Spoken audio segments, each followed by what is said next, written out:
Secunderabad cantonment ప్రాంతాన్ని జీహెచ్ఎంసీలో విలీనం చేయాలని డిమాండ్ చేస్తే ఎమ్మెల్యే గణేష్ చేస్తున్న నిరాహార దీక్షలను బోటకమని కంటోన్మెంట్ నామినేటెడ్ సభ్యురాలు నర్మదా విమర్శించారు. కంటోన్మెంట్ ప్రాంతాన్ని విలీనం చేసే అంశం కేంద్రం పరిధిలో ఉందని, విలీన ప్రక్రియపై కేంద్రం దృష్టి సారిస్తున్నట్టు తెలిపారు.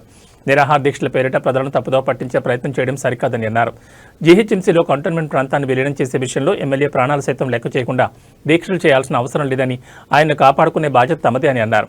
కంటోన్మెంట్లో ఉన్న నీటి సమస్యపై హెచ్ఎండబ్ల్యూఎస్ కార్యాలయం ఎదుట ధర్నాతో పాటు రాష్ట్ర ప్రభుత్వం నుంచి రావాల్సిన బకాయిల కోసం కలిసి నిరసన కార్యక్రమాలు చేద్దామని పిలుపునిచ్చారు. 6 గ్యారంటీల పేరిట ప్రజలను మోసం చేస్తూ కాంగ్రెస్ ప్రజలను నైవంచనకు గురి చేస్తుందని అన్నారు.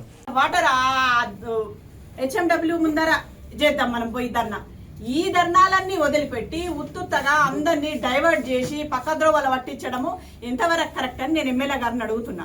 ఎమ్మెల్యే గారు అంటున్నారు, ఇది రాకపోతే నేనేదో చచ్చిపోతా, నా ప్రాణాలనే త్యాగం చేస్తాను. ప్రాణాలు మీరు దానికోసం త్యాగం చేయనక్కర్లేదు.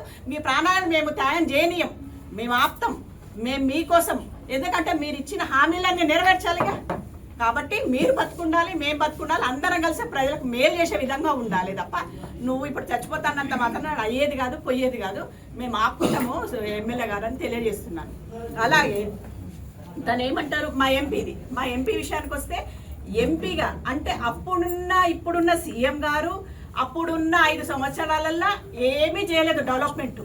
కానీ మా ఎంపీ గారు వచ్చి ఎన్ని రోజులైంది ఇక్కడ, ఆయన ద్వారా నామినేటెడ్గా నన్ను చేసిన 10 నెలల్లో 15 కోట్ల రూపాయల డెవలప్మెంట్ చేసి చూపించినాం.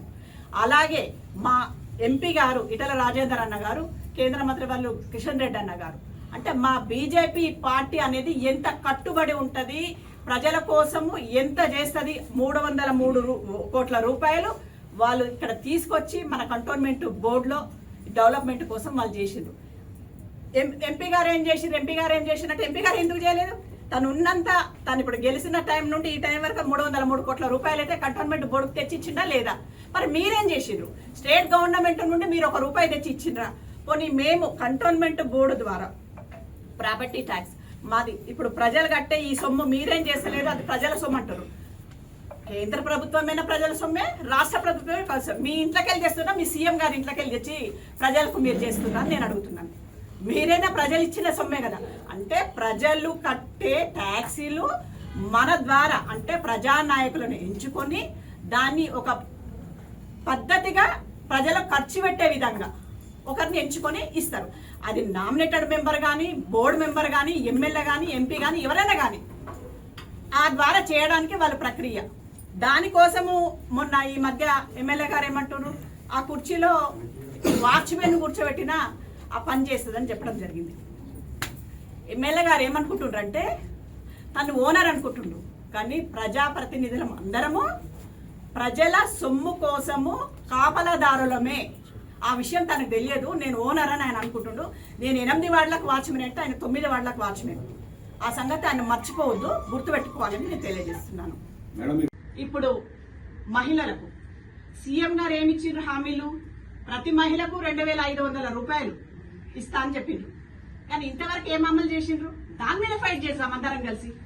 ప్రతి ఒక పింఛన్ 2000 వచ్చే పింఛను 4000 అన్నారు, 4000 వచ్చే పింఛను 6000 అన్నారు హ్యాండిక్యాప్. మరి దానికోసము ఇంతవరకు ఏది అంటే ఒక రాష్ట్ర ప్రభుత్వం ఇచ్చిన హామీలు ఏది నెరవేర్చడం లేదు, ఒక బస్సు తప్పిస్తే. దానికోసం ఫైట్ చేద్దాం మనం అందరం కలిసి. ఆ ఫైట్లు కరెక్ట్, ప్రజలకు ఉపయోగపడేటి ఫైట్లు.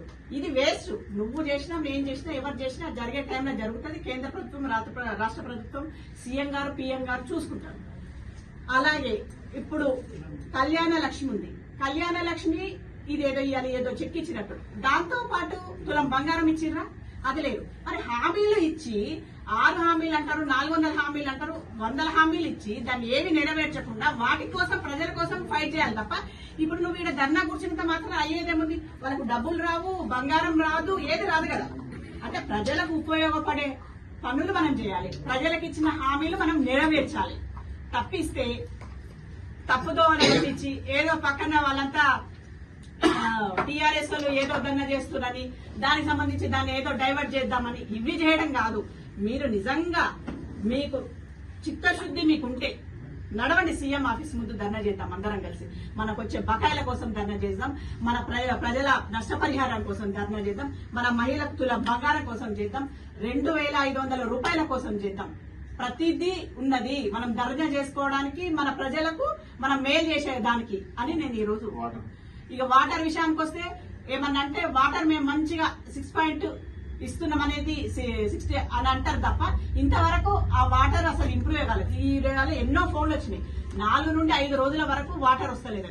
నడవండి అక్కడ వాటర్ HMW ముందర చేద్దాం మనం పోయి ధర్నా. ఈ ధర్నాలన్నీ వదిలిపెట్టి ఉత్తుత్తగా అందరినీ డైవర్ట్ చేసి పక్క ద్రోవలు పట్టించడము ఎంతవరకు కరెక్ట్ అని నేను ఎమ్మెల్యే గారిని అడుగుతున్నా.